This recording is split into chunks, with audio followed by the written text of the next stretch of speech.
Ladies and gentlemen,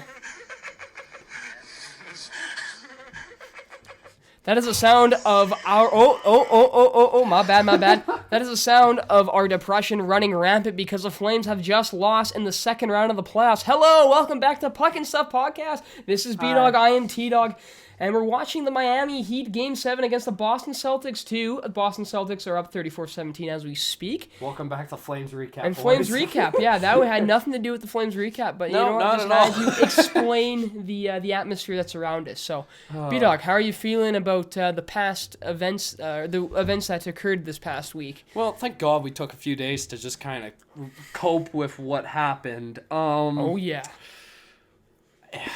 That, I don't feel great. I could feel worse, but it's so hard to explain. I don't know where to truly start. On this because, like, I feel okay, just overall, but I'm just not happy with the outcome. I'm really not. Well, you and me kind of had the similar. Hey, wait a minute. You didn't do the line. Well, I was gonna get to it. You know what I mean? All right. Well, hold on. It flows in. You feel that? It flows. I'll let you continue. What I was trying to say though is we kind of had the same reaction when Connor McDonald Ronald McDonald House there scored the game winner in overtime. And let's do a quick example to the camera here. All right, I'm going to go. Cool. Okay, yeah. But hey, you know what? Flames lost this round. It sucks, but you know what? A man can dream. A man could dream that the Flames are still in the playoffs, but oh well. Wait until next year. There's always next year, right, guys? Hey, we made it farther than the Leafs. I know that's not a true accomplishment in life, but hey, that's better than nothing. Well, in Canada, it's an accomplishment. American teams don't care. American teams don't care because, yeah, Bettman rigs the league so they only win the championship. We all know. Anyways, oh no. Welcome back, boys, to Puck and Stuff Podcast, episode 5 of Flames Recap. It is our last episode of the Flames season, 2021 to 2022. Really? Wow, what a season, though. Like, overall, for our first true season of Puck and Stuff, watching the Flames and talking about them, it was a great season. Like, because we started in late March? Well, we started in January. Like, started in January? Oh, we did, wow, I am way off. Sorry, my bad. Feels like March, but time flies like that. This year's going by like that. Yep, literally. Tristan, where the hell do I start here? Where do I truly start? I mean, I can kind of take the words from you here if go you want me to, but yeah, I gotta say, right, it is a weird season because it's the first time since 2015 you've made the second round. Yep. And it really felt like something special was there was this year was special. 100% it was. But it just felt like there could have been a little bit more to it. That could have just ended off on a happier note, but that's life, right? Yeah, it just you never get what you want. Surprising circumstances occur, and you just gotta keep going with it. But one thing I gotta say is, like, thank you to the Flames organization for honestly. Besides, you know, the playoffs were a little bit disappointing, but a great season.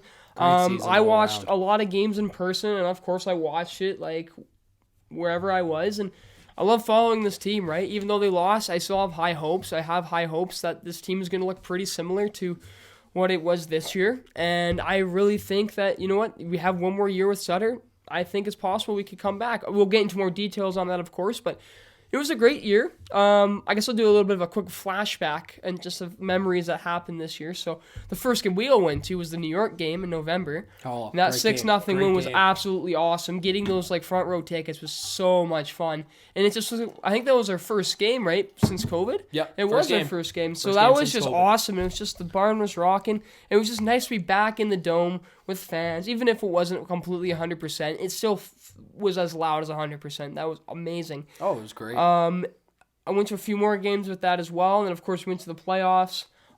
Just being able to start this podcast too and talk about the team. Of course, we're talking more than just the Flames, but talking about this team too has just been awesome. And it's just made me honestly appreciate and enjoy the sport in general even more. And I'm excited for next year. We still have some playoffs to watch, and I can't wait for that.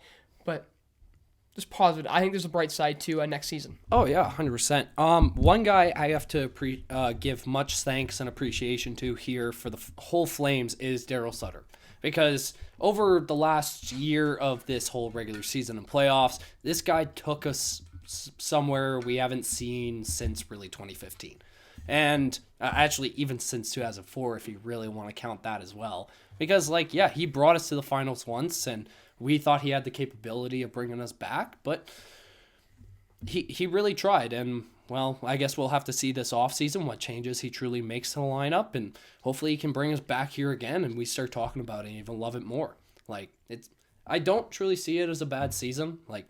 Being in, again, we haven't been to the second round since 2015, like you said before, and we did lack that little bit of experience in some cases, but I guess we technically just got beat by the better team in that scenario. Yeah, honestly. It was really sad to watch, but yeah. Do we want to just get right into just the recap of the series in general? Yeah, for sure. Because you definitely talk about that, and I think that's one of the biggest things about that series that kind of stands out to me is that Edmonton was just the better team. There's literally, I can't even defend it. I cannot. No. They were playing so much better than us that the fact that the majority of the games we were playing their game. Yeah.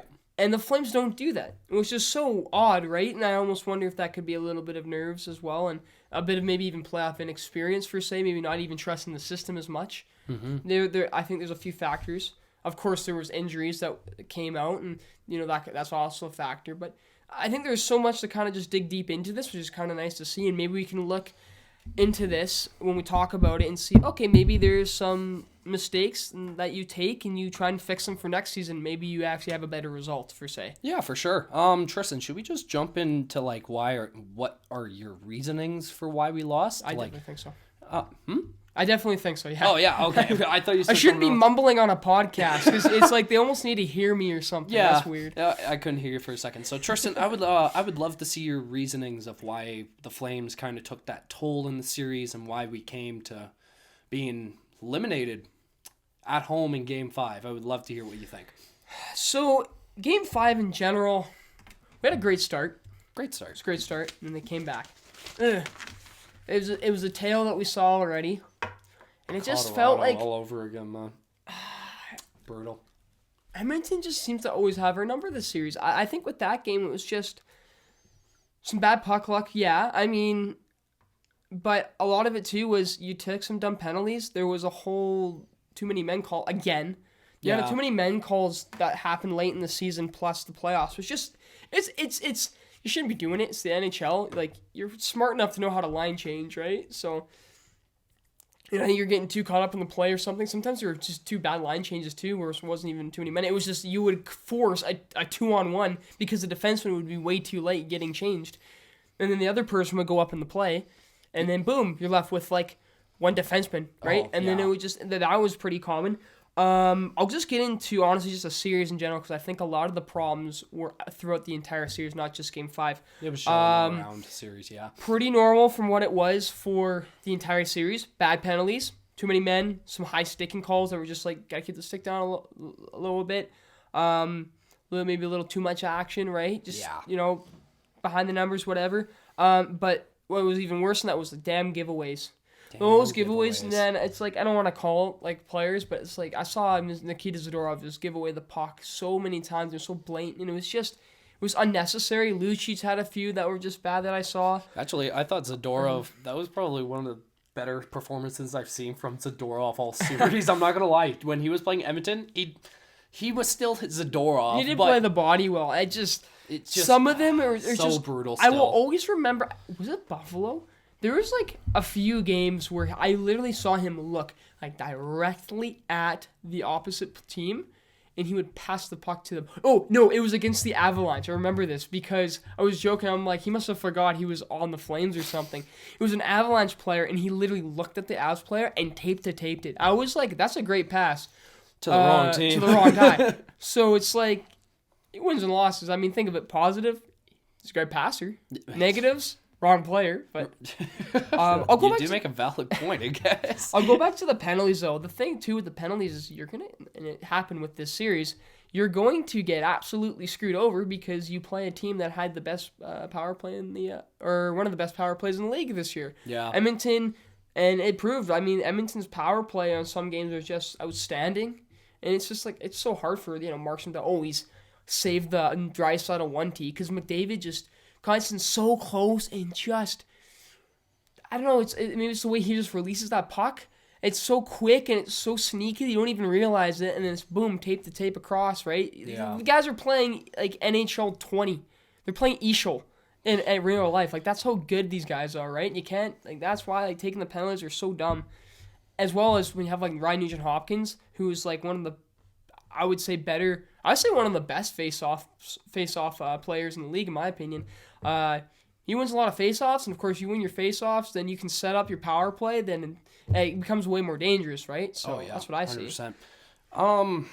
I'm going to kind of agree with you in that fact. Like, even Markstrom through this series was really hard to watch because, like, some of them, I'll give him the benefit of the doubt. It wasn't his fault. He is versing two of the best players in the league right now, and it's really tough to save some of those. But, dude, he just wasn't Vezina self. No, he wasn't a Vezina caliber in this series, and it was really sad to watch. Especially when you've seen it all year, and he even fought his way with the Dallas series. And then you see him in this, and it's just like, where did it all go? What was the whole point of that? But I'm not going to try blaming him crazily in this scenario. And like you said, with the whole team, giveaways and bad penalties really killed us in scenarios. Especially when you're versing one of the fastest guys in the league as well. 100%. And the secondary still was lacking this series as well. That was my third point on the why they lost. So it's good that you mentioned that. Secondary just shit the bed, like, this whole series a little bit. Like, I'm really one player, I think our second line really came out to play in this series, but third and fourth, they didn't really show up since game one because Brett Ritchie, I don't know why they took Brett Ritchie out and kept Trevor Lewis in, man. Trevor Lewis was not doing that great, and they took out Brett Ritchie, and I was kind of mad about that. He had decent looks. It's just, my dad was saying this, I agreed too, right? But it's like, man, it was slow. Like, the bottom lines are slow. Yeah. They just couldn't keep up to the pace, and of course, what are you going to do with your elite players? You're probably going to play them and try and put them on against, like, the grind lines, right? Oh, yeah. For reasons like this, right? McDavid and Draisaitl and Kane and Hyman's so fast, dude. Oh, he's way faster than you realize. But Hyman killed us this series, man. A goal per game. Yeah, every game he scored a goal, and they were like some like I think 95% of them were like, every time he scored, I'm like, dude, Toronto literally should have just kicked the bucket, paid for him, and just maybe let Nylander go. I'm gonna get killed for saying that because I know there's a lot of fans who love Nylander. I think you're on the right Nylander had a decent regular season. He had some okay games against Tampa, but I'm telling you, like, it's just Hyman. Like, I've talked to Leafs fans, and they always say though they loved Hyman because he had heart, and like this is showing it to me, man. He's got heart. Like, he wants to win, but he doesn't want to just win for himself. He wants to win for his damn team. Like, he must be such a good locker room guy. Like, he just seems it, you know? So I despise the Oilers because I am the Flames fan here, but I got to give much respect and appreciation for that team because they totally changed my mind on them. Like, 100%. I underestimated this team a bit, and it bit me in the ass, obviously, in the predictions. And congrats, guys. You guys made it to the conference finals, and you're going to verse a beast like Colorado, and I can't wait to watch it. It's going to be a fun series. I can't wait to watch it because there's it's crazy. Like, we would keep, like, fans keep saying, like, oh, it's goaltending's the main problem, which, I mean, that is, of course, Edmonton's weak point, but it's like, hasn't really proved that to be the case. Mike Smith actually was decently on his head this series. No, other than that, like, he's had that few goals. He didn't get a shutout this series, but he almost got the shutout with the 4-1 win in Edmonton. That was I mean, Calgary wasn't playing the most aggressive on the forecheck per se. There wasn't too many good scoring chances. It was still a good one. I mean, against LA too. Edmonton honestly could give Colorado a run for their money. We probably don't want to get into too much in that because we'll have a prediction video later, but I think that series is going to be a lot of fun. Like, grab the popcorn, grab the Gatorade. You're going to be sitting down the entire time because you'll be amazed by how good this series is. Oh, yeah. It's going to be a great series. And, Tristan, I'm actually going to shift it over a little bit, and we're going to jump back to the Flames. I want you to give me your top or your bottom three players out of this series for the Calgary Flames. Okay. So I'm going to go from 3 to 1 here. Now, I kind of give an honorable mention. I kind of split it between two people for the third spot. Lindholm and Gaudreau, but I'm going to go with Gaudreau's number 3. Really? People are still going after Gaudreau, saying he was irrelevant. Oh, he doesn't show up for the playoffs still, all that, blah, blah, blah, blah, blah. He got 14 points in 12 games. He got a point per game. I thought he actually did make an impact with the team. Oh, 100%. It's just unfortunate. The thing is, it's when you're getting slashed 100 times, I think it's kind of difficult. But He's been dealing with it. Gaudreau was not the problem. Lindholm was not the problem on that line for all 5 games. I thought that first line actually did really well for this whole playoffs around. They could have done a lot better, but still for a first line when they didn't do that bad. Ultimately, you just need go back to secondary scoring. You need just more people putting points, right? Getting points and putting pucks in the net, and it's games where the top line is getting bombarded by defense and being restricted, outside the middle in the slot or whatever. It's harder to make some good plays. I think that's kind of why the first line wasn't really too much of a talk for say in this series. Yeah. But I watched them. I didn't have a problem. I didn't think they were too whatever. I almost wonder if us as hockey fans have this idea that the first line has to be always a game changer. And I think it's because we watch teams like Edmonton, like Colorado, like Tampa, where their first lines usually are the ones you score a million goals, right? Yeah. Tampa has depth though, that's the difference. But it's we had pretty good depth though this season. But where was it? And that's in that series it disappeared. And that's what's so crazy about it, right? It's all season it was showing we decently had depth. It is so scared. It is so sad that we have to talk about limited secondary scoring, about the fact that we paid players in the middle of the season for secondary scoring, like Toffoli, man. Oh God! Man, is that on your list of bottom 3?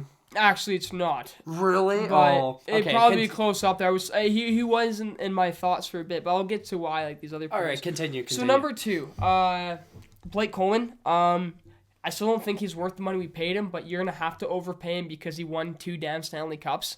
That's just with the resume. You're going to have to overpay a little bit. In the market we're in as well. Exactly, but it's tough, playing in the playoffs. He's a fighter, man. He's a grinder. He loves playing. I can tell he already loves playing for this team, and I respect that. I really thought he had a good series. He was playing hard. Of course, we're all going to remember him specifically for the no goal that was called for Game 5. Oh, I don't even get me started. But it's hey, man, he's crashing the net. He was doing the things that a lot of these other players weren't doing that I kept yelling about. I'm where's this offensive pressure? Crash the darn net. And look what happens. You crash the net. Things like that. I mean, it was called back, but we'll talk about it later. Could have resulted in a goal, right? I think Coleman just elevated his game at these playoffs, and I really enjoyed him. That was a bottom 3? Top 3. Oh. This is top 3. Oh, I thought I said bottom 3 I thought first. You said top 3. No, I said bottom 3 I'm going first. top 3. That's why I'm my talking bad. about I guess we're talking about top 3. That's why I'm saying good things, yeah. That makes more sense about this list. Okay, anyways. Coleman, he's... I'm glad we have him for a few for 4 more years. Let's see what he can do next season. Yeah. I think he could step his game up even more, so that'd be great. I would love that. Number 1, Michael Backlund. It's a weird one to say, man. I can't believe I'm even saying that, but it's he seriously had a great series. Michael Backlund had a really good series. He showed up to play. I don't know if it was because those idiots in the hotel that were bugging. You saw the video? Him and Mangiapane, but he cared, man. He was playing with so much heart, and he was just doing every little. He was doing the little things right, and I respect that. He honestly, now watching that, and a lot of people were saying this too on the subreddit and stuff. Backlund could be, well, I guess it would make sense too because of his veteranship and the team, but he could be a close runner-up for captaincy. Him and Tanev could be up there, right? I mean... Tanev, maybe. I could see more Backlund. Man, I definitely would have said Tanev in here if he played more games, wasn't injured. Yeah. I thought Tanev, just with the shoulder, even he was still playing decent. He had a few slip-ups, so I'll be honest, that was really sucky. But you could compared to something on the defense this series, you could still see the impact when he came in, because he came in Game 4, right? You could totally see the impact that was missed from him through this series, though, because as soon as he hit the ice, I could totally see the difference of impact on our defense, and it was great to see. He really messed up his shoulder, and you even saw through the series he was hurting a yes. lot. But Well, I remember seeing a thing on the bench where he was taking his shoulders, doing some little stretches and mobility routines and stuff to keep it kind of warm and loose. And I could tell it was definitely bugging him. But one thing I noticed was the Flames defense with Tanev played on their toes instead of on their heels when they were without him, which is one thing I noticed. I felt like the Flames defense was playing too back. I wonder if it was because they're scared of like McDavid in that powerful forward group per se. Mm-hmm. Especially that one game where they put Draisaitl, McDavid, and Kane on the same damn line when Woodcroft did that.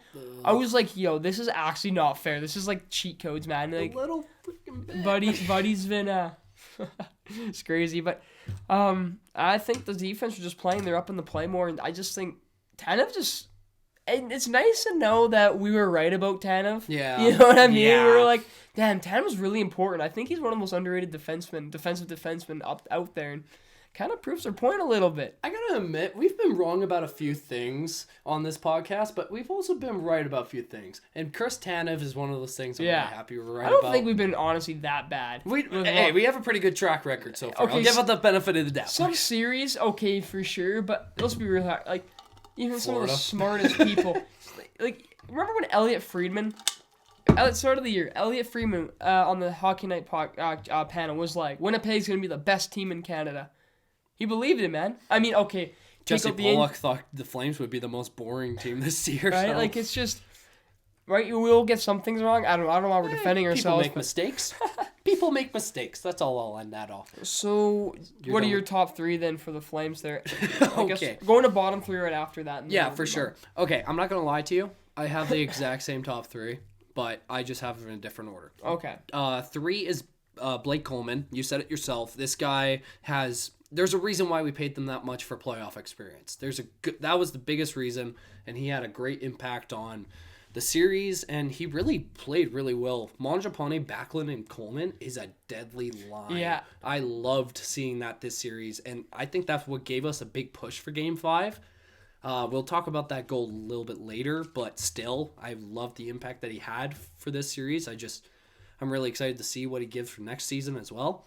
Number 2 was Backlund. Backlund really came out of nowhere in this series because you and I were kind of shit-talking him a lot this regular season. Dude, let's be real here. Lot. Every single Flames fan who avidly watches the Flames has always had something to say with players that have kind of slacked off. And Backlund was one of those players. Well, it's the idea. It's like, okay, you're a two-way forward. Why aren't you playing your two-way game? Yeah. And it's nice that he came back with it in the playoffs. It just wasn't honestly not there the second half of the season, in my opinion. Yeah, 100%. You're completely right. I'm really happy Backlund showed up a little bit more. We really were talking. Oh yeah, we shit. I'm not gonna lie. We shit talked the hell out of the guy this regular season. We were so mad at Backlund, but he picked it up in the playoffs when it really came to it. But I'll give him the benefit of the doubt for that, and it's a clean slate next season, so we'll just start off new there. I love Backlund for how he played, though. Like, honestly, like I said, I do believe he's in captaincy running now. Yeah. I believe it. I could see it. And number 1, obviously, is Johnny Gaudreau. He finally shut us all up about he not performing in playoffs a bit, and he actually probably had the biggest impact of the Flames this playoff few series, and... Oh, it's weird to think that he's a free agent next season, too. Oh, boy. Well, we'll see, right? Time will tell. But time will tell. But, yeah, you made a lot of good points already with him. His impact was obvious to the Flames, and I would love him to stay, but I guess we'll just see what happens. And, Tristan, could I just jump over to the bottom 3 now? Before you say anything, that was a great 3 by Tatum. Was it? Yeah. That was a good angle. I was going on a little bit of a rant. Right now, Celtics are up 53-38 right now. So. So any NBA fans watching this Flames recap, here we go. We're giving updates during the game. Bottom 3. So this was actually pretty hard because there was a few Flames players I had on this bottom 3. Honorable mention is Lucic. It's kind of obvious. He had the same amount of points of Mike Smith. Should we give him that stat that we were looking at? What was the stat? Okay, so I was looking at an article from the Toronto Star. Crazy place to get your hockey stats, hey? And it was saying something. Okay, Milan Lucic had less points than Mike Smith during this series, during the Battle of Alberta, which is it's just funny. It's just funny, Brutal. right? It's just funny. And then Lucci's only had 15 penalty minutes during the series, and that was all in the third game.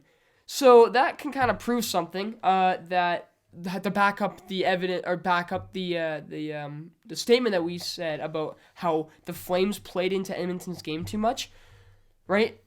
Calgary kind of limited the physicality when it mattered the most, and players like Lucci and stuff, like they because of the lack of physicality, they just don't become really important to the play per se. No, I didn't right? really see it until game 5. It was sad. And to be honest, I hate saying it, it's just Lucci's, man, his speed is slowing him down, right? Like, yeah. It's sad to see. a bit of an anchor. It sucks, man. We all love Luch, but it's just I can see where you put him for honorable mention there. Yeah. Okay. So number 3 is Jacob Markstrom. I already said it before. He was not showing that Vezina caliber goaltending that we've seen all season, and it was really tough to watch him struggle like that. I don't know if just like the nerves, because this is the farthest he's gone so far in playoffs, right? If I'm correct, because I don't think he went that far with Vancouver. I think they made it to the first round. I might be wrong on that, but thanks, right? Yeah, I think so. But yeah, I could see why the nerves bugged him. But dude, I would love if I gotta give him a little bit of a break on that, because like it was a hard team. You're versing the 2 best scorers with great scoring depth on that team, and the defense kind of were lackluster in front of the net. They were kind of bad, and seeing Zach Hyman score each game was really big piss off. I'm not gonna lie, because there was no true defensive help there, and it wasn't just Markstrom's fault. And he should have probably saved a few of those, and it was tough. But yeah, I have Markstrom number 3. Mm-hmm. Number 2, Tyler Toffoli. Okay. You paid that guy that much, and he doesn't do a whole lot. It was kind of sad to watch. He started to improve in the Edmonton series, but it wasn't worth it. It wasn't much change, and it was really disappointing to see. He really was kind of on and off, like in that second half of the season when we picked him up, but he didn't bring that impact I thought he would in playoffs. It was not really, at all. No, it was really 100%. shitty to see, especially what he did with the Habs the year before, and we didn't see it from him, and I was really pissed off about him for sure. And number 1 for bottom 3, Noah Hanifin. This guy was probably one of the best Flames defensemen in the regular season, him and Anderson. And then playoffs came around the corner, just gone. A whole 180. Oh my God, I was so mad at this guy. Him and Anderson just did not want to show up this playoffs, and I don't know why. Like, it's just, like, I even saw both of their plus-minus, 11 plus-minus in 12 games, man. Yeah, minus 11. You're letting a 1 goal a game, and it's like, what happened? I'm pretty sure Anderson hit over 40 points this season. Same with Hanifin, I believe. And then you guys do that and shit the bricks in freaking playoffs when you need it the most? That's brutal. Especially with, known as one of the best defenses this season. That's brutal in my opinion. So I'm really not happy with Hanifin. I hope he turns it around next season. But that was a terrible performance, and that's why I have a number 1. Tristan, I'll jump over to you. So my bottom 3, okay. I don't have any honorable mentions, but the first one here, I might get a little bit of slack. Maybe. Just a little bit. Matthew Tkachuk's number 3. Oh, boy. Okay, so. This is interesting. Remember, this is for the series what I'm talking about, the whole playoffs. But for the series specifically, he had the hat trick in the first game, but he had really no impact when it came to game 2, 3, 4, 5. Yeah. And it just annoyed me. It felt like he was coasting. The physicality was lacking. I think it was because of his injury. So, of course, he can get a little bit of slack. It's just, I almost feel like there's a little bit of inexperience there. And maybe that's why we're kind of getting this little conversation of, okay, maybe Tkachuk wasn't locked in for captaincy. Say if we do sign him and everything. Maybe it's going to be someone else. It's weird how, the conversation can change so quickly, right? But yeah. He had 10 points in 12 games, so that's not bad at all, right? Yeah. But a lot of those points, of course, did come from the first round. Sorry, he did get that hat it's just trick the second round. I don't know if Edmonton's like his little kryptonite or something, but he just never seems to fully have a full 100% effort. I find, and I just found that Chucky just honestly wasn't all there. I just find he wasn't in the plays so much. He just wasn't impact physically, like I was already saying. I don't know. He wasn't what I thought he'd be. I maybe I just expected a bit more from him. Maybe just because the first line was so dominant and everything. But it sucks. It sucks to say this. Like it's just I really thought Tkachuk was gonna have a much better. Maybe it's just disappointment. Maybe it's just a little bit of maybe it was just underwhelming per se. Yeah, that's fair. But number 2, you were just saying Noah Hanifin. Game 3 was it or game 4? Worst game I have ever seen Noah Hanifin in a Flames uniform. I think in his career. Like it was genuinely bad. I think it was game 3. Like it was just giveaways and just brutal play. And just this terrible man coverage and all of that, and it's just I love Hanifin. There's nothing against him. I still love him, and I think that he is going to bounce. Him and Anderson will both bounce back. The reason why I put Hanifin over Anderson, in my opinion, is because Hanifin to me made more mistakes, but I feel like because they're on the same line, it kind of correlates to the getting the minuses on the score sheet and all that. But I found Hanifin just made more mistakes and he seemed more shaky. Didn't seem on his toes as much, and I just thought he just made way more crucial mistakes that just unacceptable. Like I'm sorry, you just can't. I think their time on ice even like dwindled during the series because of that, right? And yeah, it's just weird, right? I think they will have a bounce back season, of course. I have no problem with that. Could be a playoff experience, but the nerves too. But it just sucks, man. I hate having to say that about Hanifin, but yeah, seriously, that series I have never seen them play worse. But and it sucks. All these like fans of other teams watch this series and think of all the players we're thinking of as they're all Fugazi, whatever. You know what I mean? Yeah. Like this isn't the team that's normal. Like if you watch the full season as Flames fans, like if you actually watch a full season of the Flames, you understand which players have the impact and which players didn't show up to their expectations and which ones you kind of give some slack to for say, right? Yeah. And that kind of goes with my number 1 pick here, Jacob Markstrom, who was 5 for 7 for wins and losses, 295 goals against, 901 save percentage.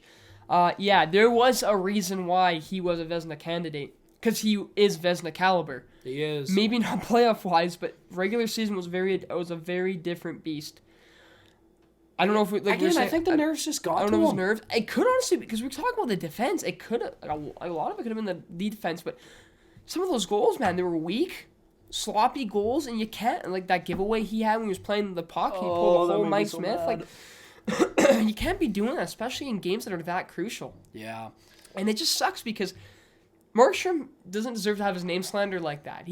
It's not. He's proved it all year. But goals have been so weird this season, right? Like Shesterkin was looking kind of shaky at the end of the half. It's like, busy, whatever. But then he comes back and look how he's playing right now, right? Yeah. Absolutely making sure the Rangers are going to go to that Game 7, coming in with full momentum, making sure that they win to go to the next round, right? Hurricanes' kryptonite is playing away, though. They have not won one game at home. But they've won all their games at home. Yeah, they've won all games at home. They have not won a game away. It's like, what do you think, God. Man?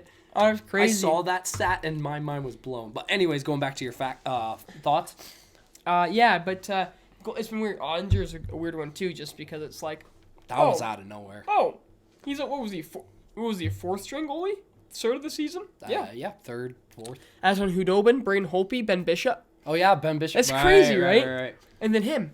So that's like 4th string, and then you have like Vasilevsky. To me, is a good example, just in the fact that he wasn't in the Vezina caliber contest this season, but the way he's playing right now, when it matters, he's still probably one of the best goalies in the league. Well, it doesn't even matter. He's gonna have his jersey retired, and he's gonna go down as like best goalie, 3 times best goalie to retire. Question mark?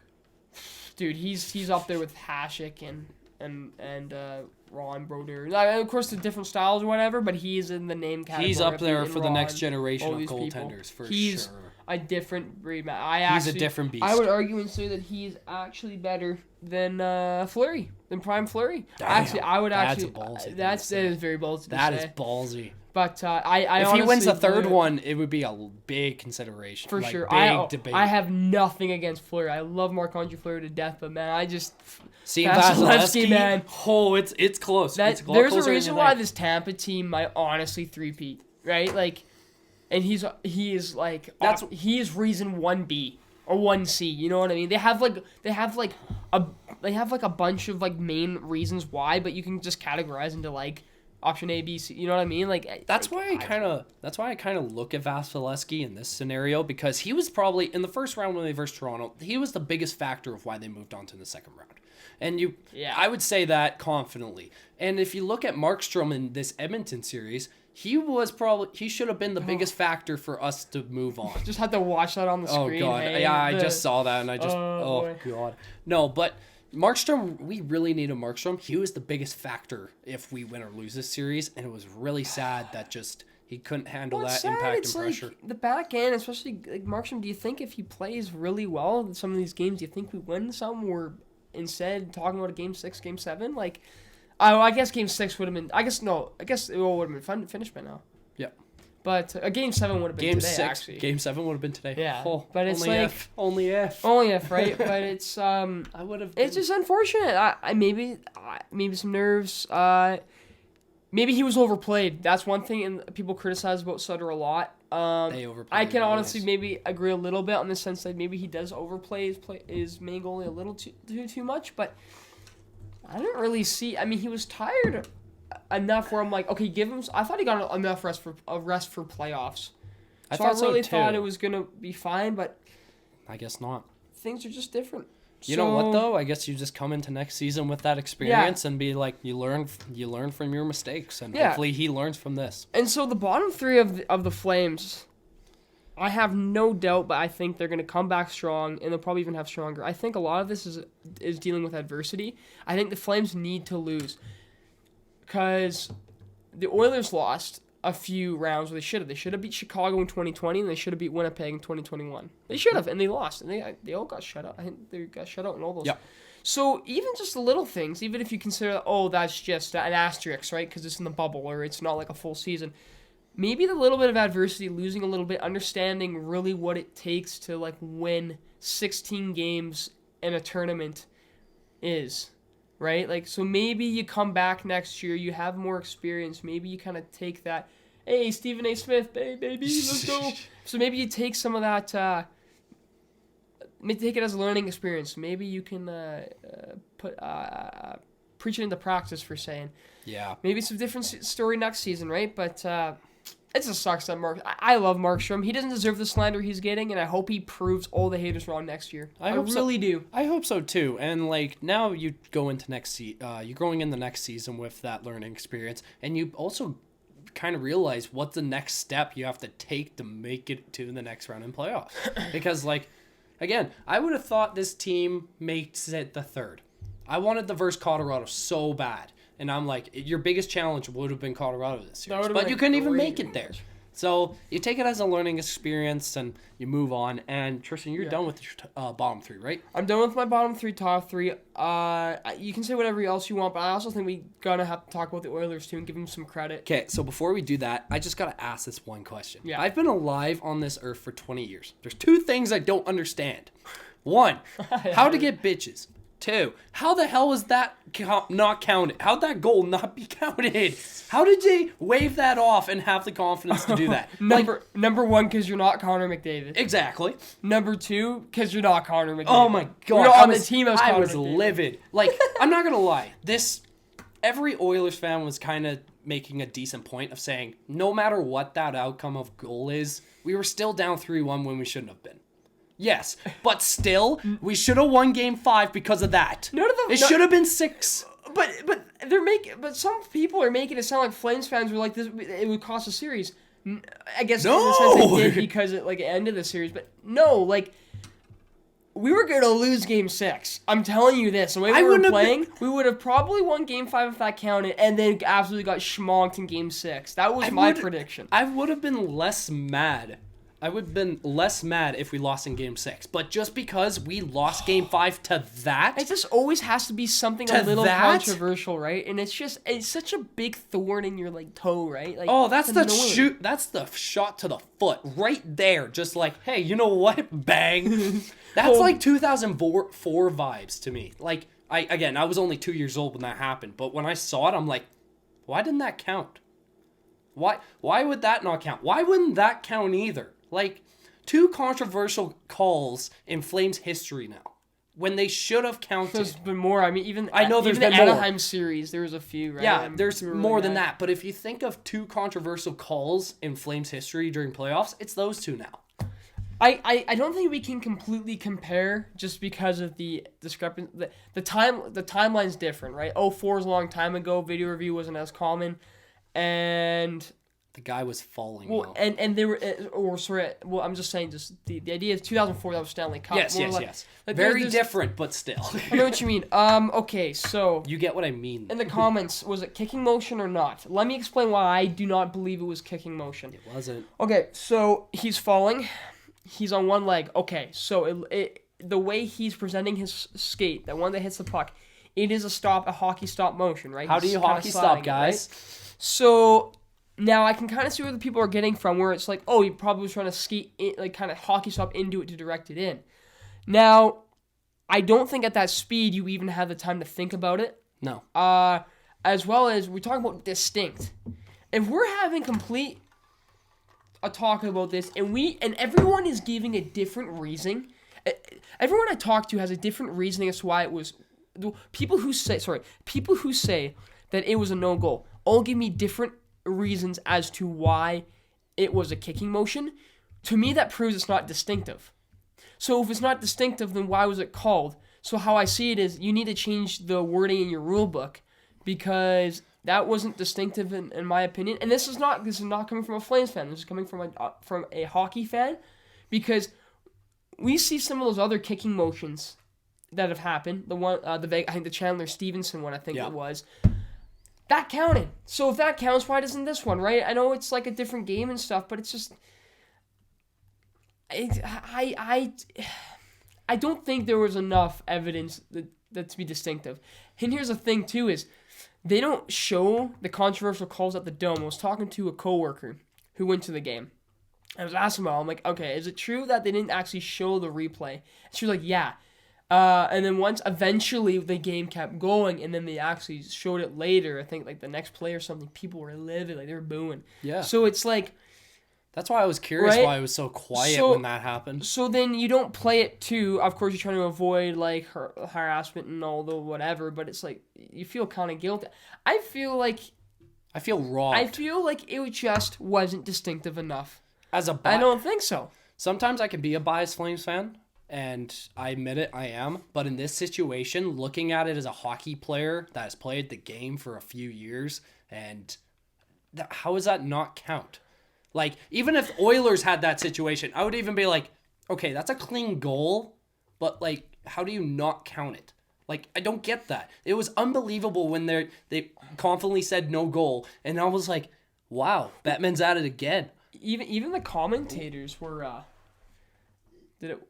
No, that's we're what- good. okay, It just we're good. Cameras. I thought the cameras were about to die there. no, we're good. We're good. We still got time. Even the commentators were like, huh? Yeah, Elliot Freeman they was were trying to jaw describe dropped. it. The way, in my opinion, the way that Jennifer Botcher, Ron McLean, I didn't agree with what they said. Kevin Bieksa made a little bit more sense. I still didn't agree too much. Elliot Freeman, I think he was just trying to play devil's advocate in the sense like, it's kind of almost a wishy-washy, it's perception. I think it's all perception. That's why I don't get it. If it's distinct, like it's distinctive, but we're all getting different perceived outcomes, how is it distinctive then? That's what I don't understand. It was a very controversial call that shouldn't have happened, and I think we should have won Game 5. Losing in 6 would have honestly felt better than I would have 5. felt way better, but Less just embarrassed. ending on that shot to the foot, just like, wow, I have to end my season looking at that for the rest of the summer. Like, oh, how did it end? This could have ended Game 5. Who knows? That could have given us the momentum to go into Game 6. And maybe Game 7. Maybe. But I wouldn't know. Because we lost to Connor McJesus, the guy who owns us. And Yeah. Gary Ben's going to make so much money when he makes him freaking get to the I Stanley Cup Finals. do love making that joke though, because people get so pissed about it. Oh. It's like, oh yeah, because Pretty Boy McDavid and Pretty Boy McKinnon, right, are in the same are going to be in the same series now. So the NHL is going to get all their viewership and their money because they're picking favorites. Oh, people literally. get so mad about Oh. it. It's like, guys, it's a sport. Like I don't mind the series. I think it's great. Probably is really good for the sport too. Yeah. But it's just like, I'll be honest, and sometimes it's just the league kind of presents itself to favor its superstars more. The NFL does it. The NBA does it. The soccer leagues, the football leagues do it too, right?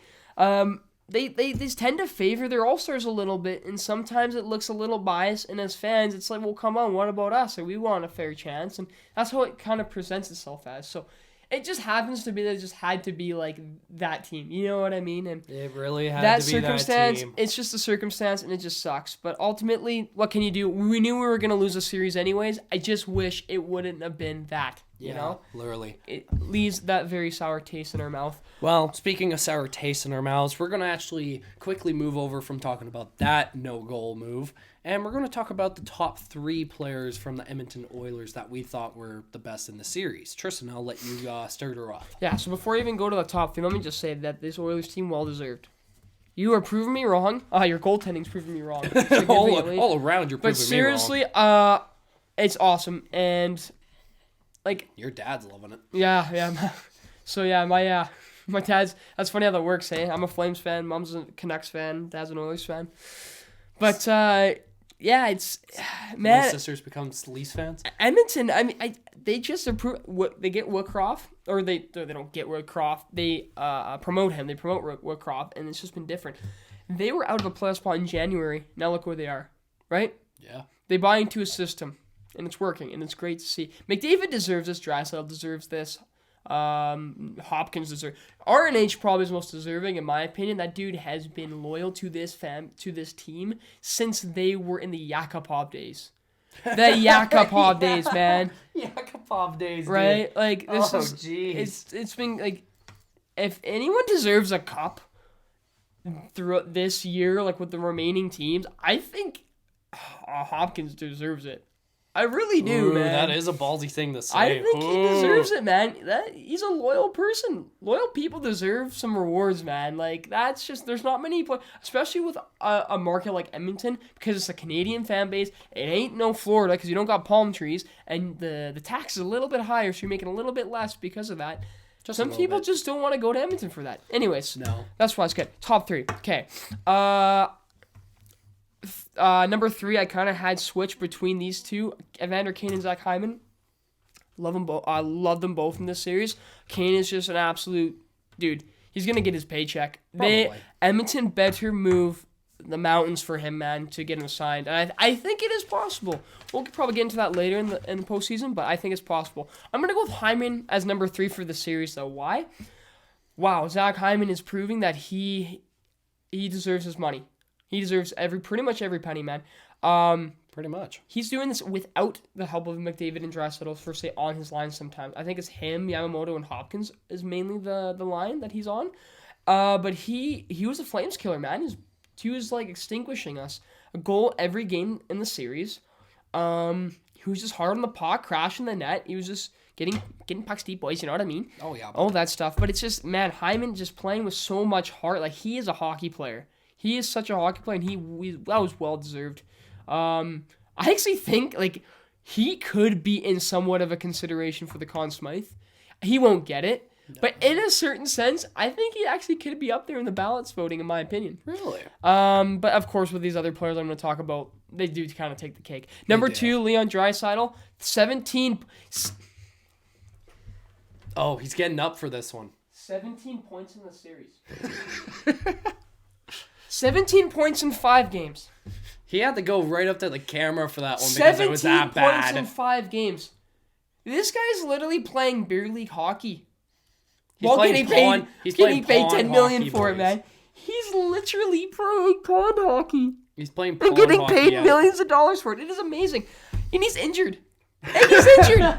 Like, I'm thinking in my head before the series, I'm like, okay, Draisaitl, I hate saying this, man, but he's got some injuries, so maybe he might slow down a bit. We can kind of take advantage. Oh, no. Okay, power play. God. So it's just...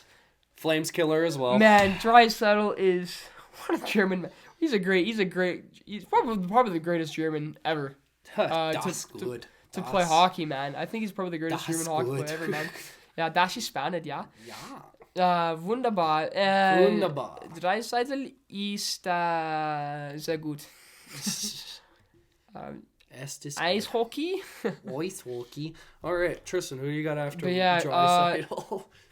The other, I think you've heard of him before. He's a bit of a fourth line plug. He was playing in on your top three? Yeah, he was playing in Bakersfield most of the season. He's came out of nowhere. Yeah, out of nowhere. Weird. Hey, combined 26 points. Him and Draisaitl also had 26 points. Have 26 points throughout the playoffs so far. Connor McDaniel. Huh. Connor McDavis? Oh, David. Connor McDavid. I've heard that guy. No, it's not Connor McDavid. It's Connor McJesus because he just killed us. Oh, I can't be so sacrilegious on here, man. This is this is for YouTube. Oh, right. Anyway, it's for YouTube. I can't be okay. So, right, fair enough. Connor McDavid. My bad. Like, it's just rookie mistakes on YouTube. It's actually it's crazy the fact that this dude will have a game where he's like the first game. He had 4 points. He was a -1, all right? So that's one thing. And then he doesn't, it's not he never showed up. He wasn't the greatest impact Game 5 and Game 4. Then he scores the game winner in Game 5. And then scored 3 points the other game that he wasn't there for the full 60, I guess. It wasn't even, he's just, built different, bro. What can I say? We're literally witnessing the greatest player since Lemieux or Gretzky. Whatever one you want to say, whatever.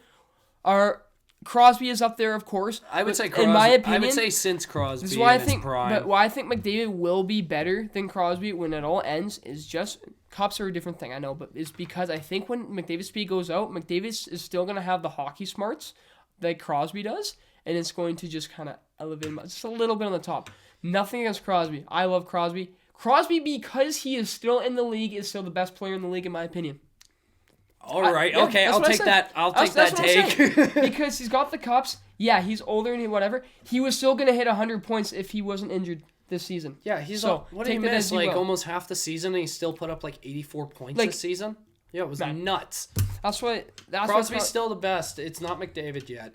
You just wait till he retires. Just wait. Yeah, just wait. But anyways, besides that, if McDavid somehow puts 3 cups out of his ass in the time Crosby's still in the league, maybe I'll change my pick. But still, it's Crosby. Anyways, I'll let you. So Connor McDavid, aka Gretzky Light or Gretzky Sprite Light or whatever. I mean, okay, he does it all. He literally does it all. McDavid non-alcoholic a great 10. Free. Yeah, literally. He's like the. He's like. You ever heard about that new Coke back in the 80s? There was this. They used to they changed the concoction, formula of Coke, and they called it New Coke. Oh, yeah. Except he was after that, because it's not New Coke was bad, so it's the Oilers were New Coke just garbage, and then McDavid came, and then they went back to original Coke, and it was just fine again, because I don't know he I don't That's know. A weird way of it's it I fell flat. I just fell flat. Okay, what do I actually... Okay, let me try and conglomerate some thoughts here. His point production is on top. He makes every other player on his line 10 times better than they are, even though they are already superstars in the league. The way he elevates his team, that means it makes him even a great player, a better captain. Him and Wood, I think him being coached by Woodcroft is really helping them. Yeah. He's the only player in the league right now that can pull an NBA where he wins games on his own. Yep. It is impressive. It is it is a treat to watch McDavid play. It's going to be and I'm so glad I have got to watch him twice in person. It is worth it. It really is, because his speed is a different. You can just tell how he is, because the way his crossovers are, and the way he just is, the way he has his body. He always has his head up. Right? He's like McKinnon. He always has his head up. Never looks down at the puck, man, and he still can have that puck. It's like tape to it or something, or a string attached to it. You can't lose it. It's crazy. I can't wait to see Nathan McKinnon versus McDavid next round. It's going to be someone nuts. in the comments, and I agree with this too, on the TSN thing. They were like, "Who you got?" Or no, it was the NHL one. They're like, "Who you got?" And the guy was like, "I have a feeling that McKinnon and McDavid are going to force each other to elevate their game even more." Oh, it's going to be scary. Even more. We might be seeing... they get better. Like, they get better. Like, that's We crazy. might be seeing the like evolution of like a Ovi and Crosby situation with McKinnon and McDavid. It's going to be scary watching this next You know what's series. really crazy to think too? This playoffs, there's a possibility that there's like rivalries that come out of this. Yeah, rivalries. Yeah. Like, we could have more BOAs. We could have more Colorado Edmontons. It is very possible this decade. Oh, so it's going to be a it's fun, it's interesting looking good. decade. What do you think for your top three there? Okay, it's basically the same lineup. Okay. I have it exactly how you do, Yeah. and I think you really just took the cake on what I was going to say. Like, yeah, Flames killers, all three of them. Like, Hyman scored a goal a game. Leon Draisaitl, like you said, 17 points in one series, especially with an injury. And then it's McDavid. Like, I truly have nothing more to say than what you just already did. So I'll just end it at that. And Tristan, you got a bottom three now. Yeah, I got a bottom three. So, yeah. Okay, so the three was Warren Fogle. He has a lot of speed. Sometimes I look at his number, I'm like, is that McDavid? Because he wears 37 instead of 97. So I think of it because he's got a lot of speed. I just found he gave away the puck too much, and he was, maybe it was in LA that happened, but he did get benched for a game or two. But he's come back, and he just hasn't produced a lot of points. I don't think there's really too much to expect from him besides just being a kind of a gritty player, but I just put him as 3 because I feel like I've seen him make a few mistakes that it can't be too much. Number 2 is Zach Kassian. I think he needs to be a little more physical there as well. Might need to be a bit of a grittier player for say against Colorado. Maybe be more of a Kachuk-like player for say. Yeah. Right, because Colorado's got a few of that. But yeah, I think Kassian just I don't know. He's never really produced or been able to for say elevate his like scoring so much for say, but I just didn't really see too much of an impact from him. And then number 1 is Puljujärvi. Yeah, he had that one goal, but I found he was lost a lot of times and He was just quiet. lost a lot of times. I just didn't see too much impact. I mean, no one's talking about it because why would you? I mean, the fact that you have like your top 6 just playing completely fine. I mean, heck, even Kyler Yamamoto and Ryan McLeod are like upping their game. So it's when you have like the majority of your forward group elevating their game to another level, Puljujärvi doesn't look as bad. Now let's say Edmonton starts dwindling and losing a few straight. Maybe Puljujärvi's a bit of a talk of the town, but he's kind of being overshadowed a little bit by how good their forward group has been. So that's why I put him there. Put them there. That's very fair. For me, number 3, probably Ryan McLeod. I didn't see him truly be a big factor in this, especially for the lower depth lines. He was very quiet for me. I don't have truly a whole lot to say about the Oilers' bottom 3, but I'll just give what I can. Number 2, I'm agreeing with you, Jesse Puljujärvi. Yeah, I can't pronounce his last name. It is a hard last name to pronounce, I gotta admit. You kind of said, he was really quiet this season. Yeah, he had that one goal in this series, I believe, but very quiet. Nothing crazy I noticed from him. Just, quiet series for him. And number 1 was Zach Kassian. Physically, wasn't crazy there.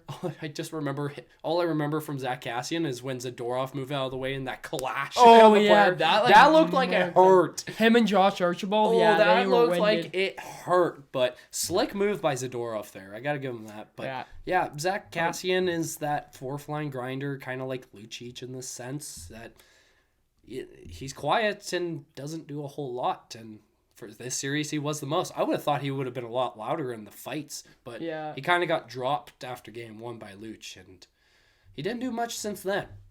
That's for sure. So you hope maybe he can make more of a physical impact there in the next series for sure. Maybe, who knows? Tristan, so that was the top 3 and the bottom 3 for the Oilers. Hopefully they'll do well. I really don't want them to, but we'll see what happens next round. We'll talk about that in the later episode when we do the predictions for round 3. Tristan, there is something to look forward to about the Flames organization, though. So sadly, the Flames are out of the playoffs now, but our AHL team, the Stockton Heat, that are moving to Calgary next season, so we'll be able to watch I cannot wait to watch cheap professional hockey. It's gonna be great. Oh, it's going to be great. I would love to watch our affiliates, but they're actually performing very well in their playoffs right now, aren't they? Because they actually, if I could just pull this up really 2-1 series over the Colorado Eagles, right? Yes, they they're moving on from the Pacific Division Finals, and it sounds like they're versing Chicago Wolves in the Western Conference Finals now, if I'm correct. So, did we win Game 3 or Game 4? Yeah, I'm pretty sure we did. Let me look at this. Well, it's it's a 5-game series, and I'm pretty sure did we win? Yeah, I think so. I forgot it's best of 5. Oh no, actually, the game's actually happening right now. It's only 0-0 with 12 minutes left in second. But yeah, this Stockton Heat team that we've been actually on and off talking about this few episodes has done really well. I mean, we can even let's just look at the stats here. For the top 3 players for points-wise, Matthew Phillips, 3 goals, 4 assists for 7 points. Justin Kirkland, 4 goals, 2 assists for 6 points. Jacob Peltier, 3 goals, 3 assists for 6 points. And let's not forget about our up-and-coming, I cannot wait for Dustin Wolf. Oh, I can't wait for him. To Same come with Peltier. and develop into an elite next Kippersoft. Dustin Wolf, 6 games on played, it. 13 goals against, 2 shutouts. His goals against average is .211 and a .929 save percentage. He is just kind of good at playing goalie. Yeah, honestly, there is that downside to what you looked at Calgary, but you also look at this and you see okay, the future for Calgary is looking really bright, especially with this playoff run that the Stockton Heat are going on, and I love to see it from this team, especially when you have Dustin Wolf, that is hopefully our up-and-coming development goaltender, and he's killing it right now in the playoffs, and he's proving it. I love it because I remember watching in the juniors when Team America had their two goalie tandem, and it was Spencer Knight starting over Dustin Wolf because Dustin Wolf was right behind him. And I think Dustin Wolf got some playing time, not a whole lot. It was mostly Spencer Knight. Not a lot in the juniors, unfortunately, and I really wish he would have, but I understand why they were playing Spencer Knight. He already kind of had a resume, and kind of like Florida is really pushing him to kind of already get into the system. Yeah, for sure. And I love to see it because I've been watching Dustin Wolf maybe for about a year or two, not even. And I love to see the jump he's taking because it's this year, the next year, oh my God, he could be on the roster maybe in a year or two. I would say 2 years. Yeah. I see him being the starter for one more year and by then it would be Calgary Heat, but I could see him being a starter for one more season, and then he coming up at the end of if we go in the playoffs and maybe Sutter brings him up for a few games. You think he's up next once Vladar's contract's up with us? Yes. Because yes, I think Vladar is gonna get some good learning experience here, a little bit of mentorship, and then he's gonna go somewhere else, and he will probably thrive. Probably. That would be really nice to kind of see that. But unfortunately, just with how the team is kind of developed and laid out, I don't really see Vladar kind of being in the picture. For long term. Yeah, I could totally see Dustin Wolf coming into the league, and then Markstrom kind of I wouldn't say take him under his wing, but maybe help him out on that playoff experience because you are on the same team and you're trying to win. So I can see Markstrom giving that little bit of veteran knowledge and experience to him to give him help. So also another player I was also thinking about on this team is Valimaki. A very one of our good defensive prospects isn't doing too bad this series. He's played, I think, 3 games in the playoffs. He's only put up 1 point, but I would love to see this guy next season too come back up because we had him up for a bit, but then we dropped him back down, which was really disappointing to see. And another rookie, there's 2 rookies on here as well that I wanted to talk about. Matthew Phillips, he put up 68 points in the 65 games this regular season, and he's showing it again in playoffs. I love to see that from him. He's a youngster too. And Jacob Peltier, he's really starting to show himself in this the AHL, and obviously he's also showing it in playoffs. He's played, I think he's going a point per game as well. Yeah, the fact that these 2 are in the top 3 for point scoring in the playoffs, and I think as well in the regular season, says a lot. It's nice, and the nice thing too about having, I find not all the time, but a good amount of the time, good AHL team correlates to a lot of these good prospects coming over, of course, to the big leagues and being able to kind of be slotted into those lines. I think like the Texas Stars, I think they were in the finals recently, and if I'm correct, Ottinger would have been The goaltender. and there for that. I think Joel Kriviranta as well as Foxa would also have been in the system. Yep. So, or Guryanov too, but it's like a lot of You got to it's start always, somewhere. Exactly, you got to start somewhere, and it's like the fact that we have options makes me feel better. Because think of it, if we're seeing this, like what we can maybe even bring some of these options up. Did Brad Treliving actually make a good And then plan? I think our prospect pooling, whoever our scouting is good. We have great scouting. think I it's think got Calgary great has scouting. great scouting. We have goal scorers that are coming too. Matthew Coronado, yeah, he's playing in Chicago Steel. So I think that's the ECHL or yeah, USHL or whatever. But either or.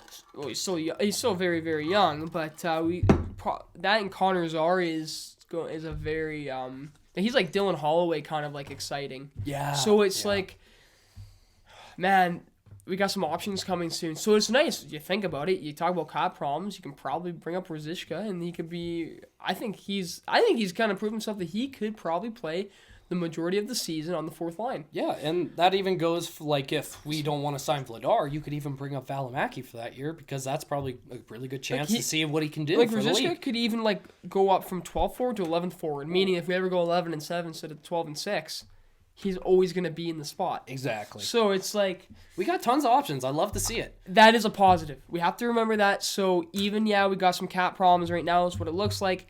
It might We be can running maybe- into it. We got hope. Yeah, hey man, when you bring up like Matthew Phillips or whatever, then you're only paying the league minimum, so it's not the worst. I would say Not for worst like in the this next team. 5 to 6 years for Calgary, we're looking really good in a spot for AHL and NHL. I don't see us going in a true need for a rebuild anytime soon, and I love to see it, and I would love to see what's next for the Flames, but if I'm correct, I think that's everything we have to talk about on our last Flames recap episode of this Pretty year. much. I mean, I guess we'll just kind of do finishing Touches. statements and the Flames. Of course, we're going to talk about the Flames more throughout the offseason, but I think we're going to kind of Free leave agency the and Flames. draft. We should agree on this. Hey, we're going to definitely like leave the Flames out of our talk until like the finals are done, per se. Yeah, well, mainly. Probably till like draft, free agency, maybe a little bit earlier than that. Yeah. But you guys will hear about us from the Flames eventually. And Tristan, I'll let you end it off first. Okay, but yeah, honestly, it's just been like amazing just this season. As much as it was a little bit of a disappointing ending, but it was worth like every day, every moment to watch. You know, it helped me get through like days where I was just not feeling too good or whatever, and how it helped. I just remembered too, like starting university this year too, right? So driving back from the school and putting on the radio and listening to Derek Wills and Peter Loubardias. That was really nice. Those are some good memories I'll always have, and just watching at the start of the season and just seeing how they progress to the end, like the team, and like just being able to watch in person. Like this was like this is the first year where I'm like, yo, this team is different this year. Like this Exactly. team is gonna actually be in the playoffs, and we actually got our tickets, our money's worth to watch a game in person for once. I can't believe it. It was amazing. Oh, it was great. So that was really nice, and I just gotta say, like just being a fan of this team for like 10 plus years now, it's like I'm always gonna be a fan, right? So of course you're gonna have ups and Always. downs, but I am so glad that things to me things are looking bright. I'm gonna look at the positive side, and I have a feeling that next season, very possible we could be in the same situation or even better. So let's see where we go, but we just gotta take it a day at a time. Before we even for me though, before I even think about like the future, I'm gonna go watch some good old basketball and some good old Western Conference Finals, Eastern Conference Finals hockey, and Stanley Cup playoffs. Ooh, Stanley we're getting Cup close to Finals the finals, hockey. baby. We're getting So- close. Still lots of hockey to watch, so it'll kind of numb the pain a little bit.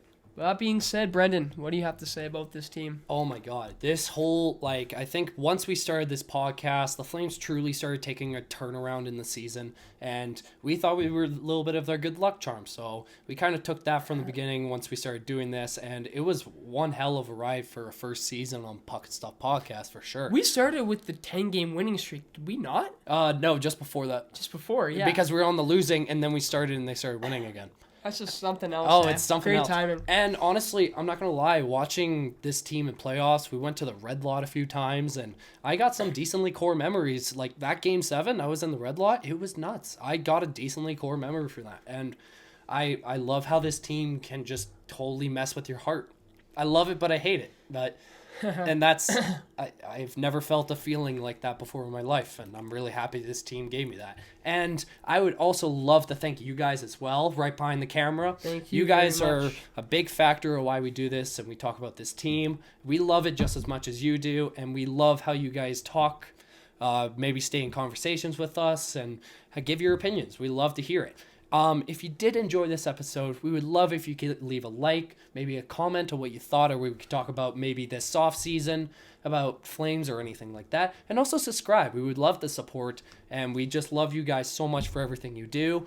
And this is the last Flames recap until next season, boys. So I guess we'll see you hopefully before the draft or free agency, and I hope you guys take care, and we'll see you on the flip side.